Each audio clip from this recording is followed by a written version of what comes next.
I would say first and foremost, you need a very good professional LinkedIn page. It goes beyond just having a nice picture. Welcome to Hallpass, the podcast where Lakehead University's Faculty of Business Administration's alumni and guests share their experiences, insights, and most importantly, their advice with the next generation of graduates. I'm your host, Keith Connell, and today we're joined by Michael Nitz, Vice President of IG Wealth Management. And in this episode, we'll be discussing one of the biggest challenges that students and recent graduates face, landing their first professional job. Michael will share the practical advice on standing out to employers, building meaningful connections, navigating the job search process, and making the transition from student to professional. As I was mentioning, today's episode is all about finding that all-important first job. And I'm going to be honest with you, as a prof, one of the struggles that I have is going to a grocery store. And the reason is not because I don't like buying groceries, it's because I have a lot of students that were former students that come up to me and they go, Keith, 1,000 resumes. Why am I not getting an interview? Why do you think that would be?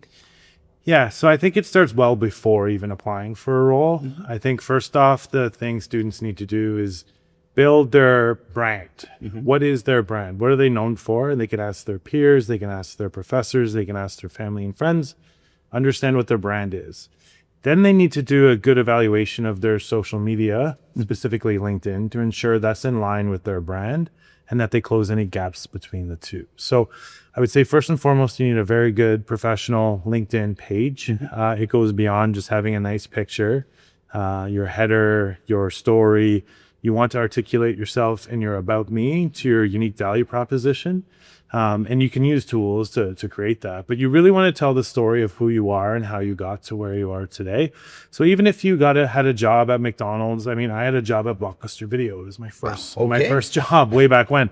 And I include that in my bio because it's important. And the amount of times I've connected with someone because of that experience is great. Yeah. So I would say get your LinkedIn profile up to speed, have folks review it, run it through Copilot or Gemini and ask it to review it as well and see if it's in line with the brand. And then, your network is your net worth. So you really have to get out there and meet people in the community that you want to work in. Okay. Most people get a job because of someone they know, and that's a really important aspect. So attending chamber events or young professional events or Lakehead alumni events, there's a number of different areas where they can really get engaged and meet individuals. So you never want to apply to a job blindly. Right. You want to, you could, if you're a Lakehead alumni, you can Google the company you're looking at working at and put Lakehead University and reach out to that alum at that institution and build a bit of a warm introduction. What I would say is never, ever, ever, ever, ever click apply to a role and cross your fingers and hope you get an interview, because that's traditionally what happens. You have to be a name that the hiring manager recognizes the moment that job comes off that website. So you can do that in a number of ways. You can add them to LinkedIn yourself. You can show up with a paper resume, which I still recommend to do. Interesting. The firm handshake, dressed well, quickly able to articulate your value proposition. You can call and leave a voicemail for the hiring manager, but you have to do the due diligence. And what that is going to tell that hiring manager is that you have these skills to connect with people, and likely the job you're applying for, you need to connect with people. So for me in banking, I only want to hire people who have the ability to connect with people in a meaningful way. And if they can't connect with me as a hiring manager or even find out my name, they don't have the tools that I want in that role. So you really have to showcase the skills that you need in that role as you're applying. And you've given a lot of information that we can unpack a little bit more with. For example, some of the things that students don't even think about are the banner images, like the banner across the top. I can't tell you how many times I've gone through a LinkedIn profile and just seen a standard LinkedIn banner. And really that's an opportunity to communicate who that person is through pictures, because it's worth 1,000 words. But the other one that you had mentioned was that you can get some assistance through AI. And LinkedIn has released a new application where through their premium package that you can get their AI system to write it for you. Do you feel that that's a little bit of a dangerous proposition? I always want it to be authentic. So I use Gemini myself. Okay. Because Gemini knows how I type from my messages. I have an Android phone and knows how I write emails because it's connected to my Gmail and knows what I look like and where I go based on my Google Photos. Right. It knows where I travel to based on my Google Maps. Scary, eh? And it knows what I watch on YouTube. Yeah. So it's built a bit of a, personality type for me. So when I ask Gemini, who am I? It has 6 different resources to pull on, and it gives me a pretty accurate piece, and it knows how I talk. So if I use that to write an email, write a text message, use it to generate copy for a social media post, it knows who I am. So it's more tailored. But if if you're using an AI like LinkedIn that doesn't really know you, anybody, you or I, same input will get the same output. Absolutely. Yeah. And these days now, it's becoming more and more prevalent. And that soft handoff or that connection that you've mentioned, I describe that as a gray job market, where some of these jobs aren't even posted. Right. And you have connections that you're not even aware of. Yeah. Would you feel that it's a good idea for a student that's right now first year of university to start building their network with their profs and fellow classmates, et cetera? Yeah. What do you think? I completely agree. If you're not meeting people in your first year in the community you want to work in, you're losing already. So I mentor about 24 university Lakehead students in Thunder Bay, and they came up to me either at an event where they saw me, they reached out to me on LinkedIn. So I meet with them regularly, and they're anywhere from first year to fourth year to MBA students. But just the tact of the ability to reach out and get some time, and we have coffee, most of us once a quarter. You need to start doing that. Yeah. The last 3 jobs that I got weren't posted. Yeah. I didn't go out and search for. It was someone coming to me saying, hey, we have this opportunity coming up for you to be great at it. We'd be honored to have you interested in it. So what you do outside of the workplace is often the thing that will get you recognized. So I would suggest everyone listening to this podcast, get engaged in a community organization of some sort in the community where you want to work. I love United Way because United Way is a united group of organizations that are raising funds for the community. And most DPs and general managers and CEOs of the organization you want to work at are likely connected in with the United Way. Yeah. Local hospitals are great. Local homeless shelters. But if you're not donating some of your time, I don't even bother meeting with people if they haven't spent some of their personal time volunteering for a community effort that's close to their heart, because I want to work with people who have strong values of making their community a strong community. Excellent. And really what that does is, and there's a lot of students that come to me and they go, I can't get a job because I have no experience. I can't get experience because I have no job. Yeah.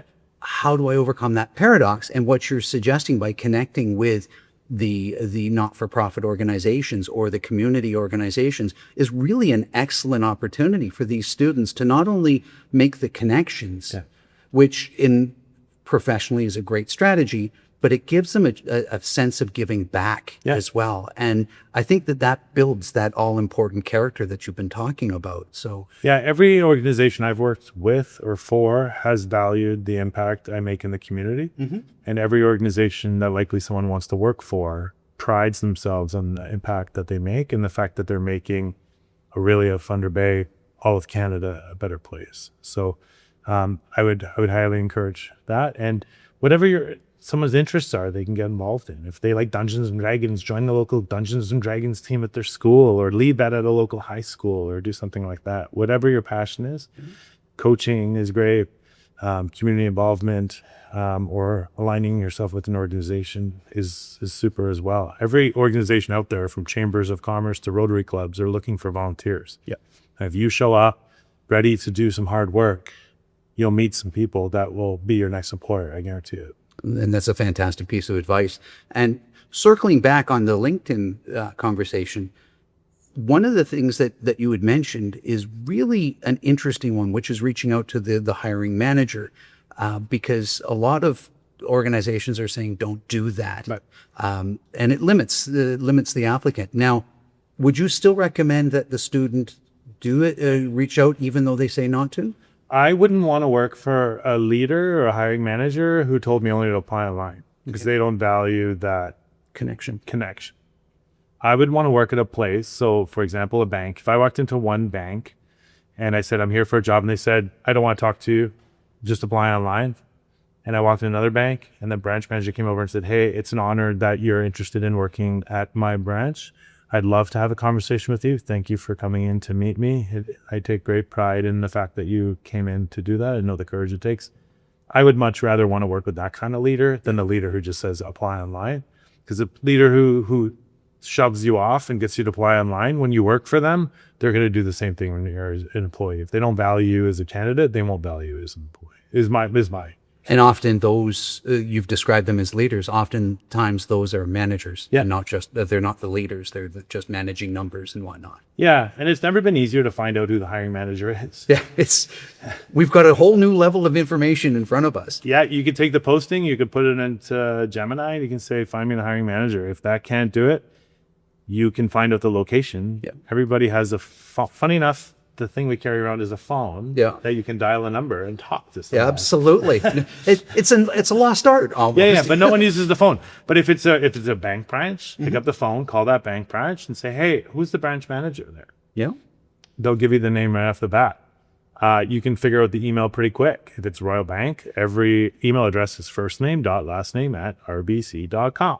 You email that branch manager or you show up. And I don't know. It seems like common sense, but you can't just cross your fingers. You have to take it into your own hands sometimes. Being creative is very, very important now because, like you were saying, never before have we had this wealth of information about hiring managers, organizations, jobs. For example, what I recommend with the students is to, when they're going into the interview, look up that hiring manager on LinkedIn, find out their interests, see if there's something that you can connect with so that you can sit down in that interview and make that all important personal connection. Yeah, you have to do it. Yeah. You have to know what their hobbies are, their interests are. Don't feel like you're creeping them. You're just trying to find out. But you have to, when you introduce it in the conversation, I would be careful. Like I wouldn't say, hey, I noticed you ran this marathon and you finished third place. That's a little creepy. Yes. But I would lead the conversation to something about running. Yeah. Right. I enjoy running. Do you like running? Yeah, I ran a marathon. And you kind of know the path to lead it to. But I've hired probably 120 people in my life, and I've known in the first 5 minutes if I'm going to hire them or not, based on how they interact with me. And again, we're retail, so they have to be likable, and I have to feel like I can trust them. But that first 5 minutes is uber important. As a hiring manager. So. Because you get that instant connection when somebody can sit down and share a common like. But like you say, there's a big caveat that you don't sit down and go, so on LinkedIn, I noticed you like the Maple Leafs. Yeah. And sorry for your loss. But having that natural conversation, I think, is very important, which is a skill unto itself. Yeah. When I've hired, I look for an ideal team player. And for me, Patrick Lencioni's written a book called The Ideal Team Player, and there's 3 components: humble, hungry, smart. Humble, is this individual humble? Are they all about we and us versus I and me? Do they recognize the value of the team and their role in it? I want someone who's humble. Hungry, they have to exude a bit of eagerness and a willingness to want to win. And there's ways you can test for that. And then smart, IQ, of course. If they have a Lakehead degree, I know they're smart. They're right up there. But EQ right now is more important. Yeah. 71% of employers would rather hire someone with a higher EQ than higher IQ. Because in the future, and even now, you don't need the technical tools because we have tools in our back pocket to kind of accomplish that. But we're really looking to that human element, carrying conversation, building relationships, following up with people, showing empathy towards someone. Those are the skills that really matter. And those are the skills you build in community and right here in the classroom with your peers. And we can teach the hard skills. Yeah. You can't teach that empathetic approach or when somebody approaches you that's a customer and says, this is my struggle. Yeah. Understanding and connecting with that customer will oftentimes make them a lifetime customer. Yeah. And that's what the businesses are really looking for. Yeah, so do the extra mile. There's an analogy I like to use. It's when you go to the airport, there's an escalator and there's stairs. What percentage of people do you think take the stairs? Oh, about 3%. Yeah, it's 2%, Oh, I was close. but very close. Well done. So 2% of people will choose to take the stairs. 100% of people know the stairs are better for them, Yeah. for their cardio or their muscle, their flexibility. But 98% of people choose to take an escalator. The easy path. And it's not that much easier. It's a little bit of effort to take the stairs, but it's a nuance that translates into everything out there. So my suggestion to anyone watching this or anyone in their career is you'll often be faced with a decision, and always take the harder path. And if you look at, studies of entrepreneurs and those who are highly successful, if you want to be in the top 2%, you have to do what the 98% of people aren't willing to do. You have to differentiate yourself some way or another when you're applying, when you show up for the interview, and the follow-up after.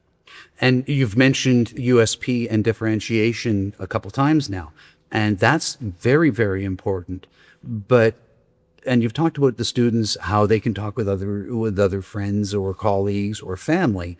But how would you suggest that they communicate that online? On your LinkedIn, like a little bit about what makes you unique. I like the video idea. I've had a few candidates when they've applied, they send me a video cover letter instead of a written cover letter. Especially now, I know video cover letter is written by AI. Exactly. But if they do a video cover letter, it shows that they have a warmth that they want to exude that they can't do through a letter. So I would suggest to anyone, if they really want a job, send a video cover letter. It makes a huge difference in kind of the impression that you can make on our potential. And I'm actually a digital content creator. And one of the things that I teach the students is also a video resume, which is similar, but a little bit different, where you can go through your skills and kind of anticipate those questions. And then if you get that interview, the interviewer doesn't have to ask that. You can now connect and see if there's that one-on-one connection between the company and the applicant. Because what I've talked about with people that I've interviewed with is that I'm interviewing you, but you're also interviewing us, because the connection has to be mutual. At the end of the day, if I turn to you and say, we'd like to hire you, you have a decision. So I think that breaking that barrier through video is a fascinating approach. And it's not that difficult anymore. It's not that difficult. People are used to going on video and sharing it. Yeah. So it's not hard to do it. I would say don't do your first cut, like record a couple, load it up to AI and ask it its opinion on what you should do and record it again.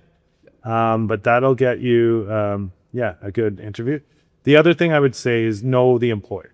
So many times when I worked at RBC and I said, why do you want to work at RBC? And they say, well, I want to work at a bank. Yes. I've said to two people, I've said, if you don't want to work specifically at RBC, you can go across the street to another bank. We're the best in the business and we want people who want to be specifically here. Right. So it would take 30 seconds while you're driving to the interview or on the bus to ask Gemini, like, give me a good answer to why would I want to work at XYZ, whatever company they're going to work with. You need to have a good answer to that question. But I think I'm going to disagree a little bit with the approaching Gemini on that one, because I think that it really needs to be authentic. Where, yes, Gemini, as you pointed out, does get to know you.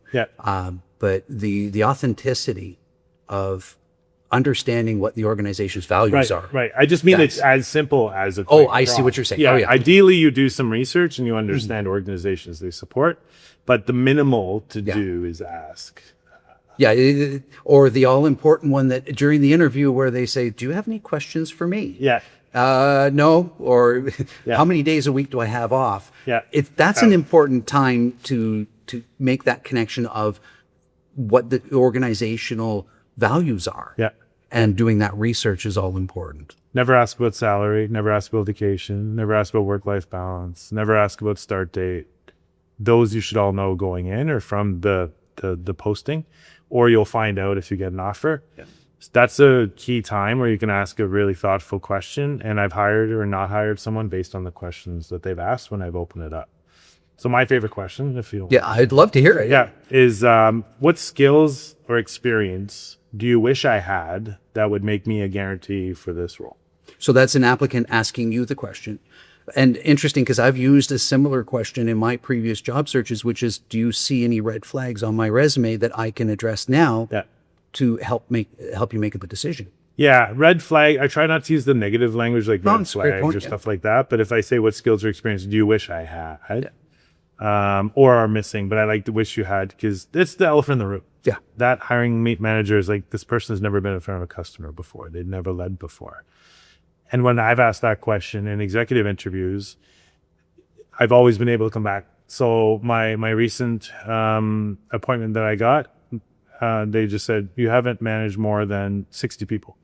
And I said, no, well, actually at this role, I was the digital lead, yada, yada, yada. And I had 1,100 people that I was responsible for motivating and delegating on a number of tasks.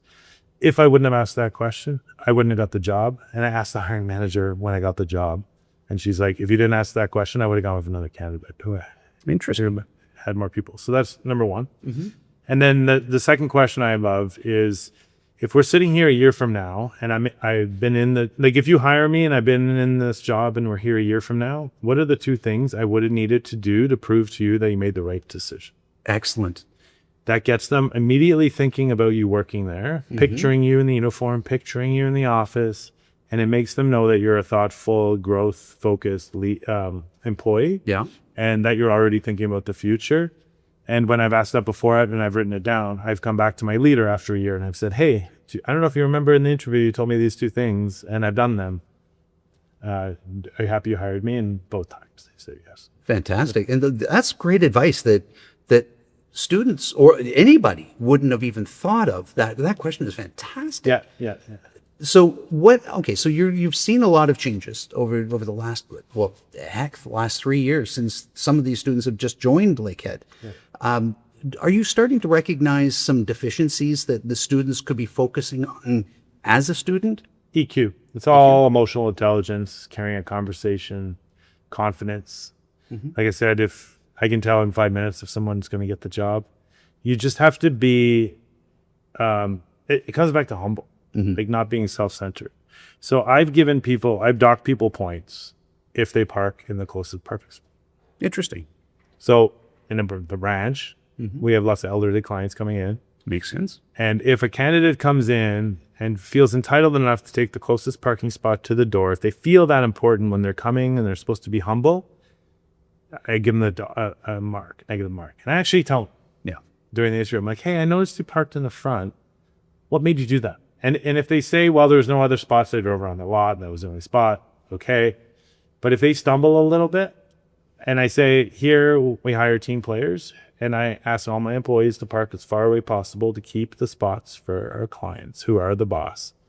And it leads to a conversation. So it's fascinating. I do that. I leave people in the waiting room 5 minutes past their interview time, and I watch, or I have someone else watch them. And if they're squirming in their seat, if they're getting agitated, then I'm making them wait 5 minutes. It's a sign of them entitlement, and they will get a ding. And it doesn't mean they're out, but it means that they're at a disadvantage because they've shown me that they're entitled and they're not humble enough to realize that they shouldn't be doing those things. Right. When you go to a place, you need to be gracious and respectful and showcase that to everyone that you come across in that setting. And some of the strategies I've had as a hiring manager is I've often gone to the receptionist and asked how they treated her or him. I used to do that all the time. So we'd have a front desk person. I'd be like, hey, her name is Kelsey. Hey, Kelsey, I have someone coming in. Grill them a little bit. Ask them some questions. Ask them about their day. Ask them about their weekend. How do they relate to you? And she'd give me a thumbs up or a thumbs down based on the interaction. And it's not like it canceled them out if it was a thumbs down. No, but they started off on the wrong. The toughest question that I was ever given in university was, what is the night janitor's name?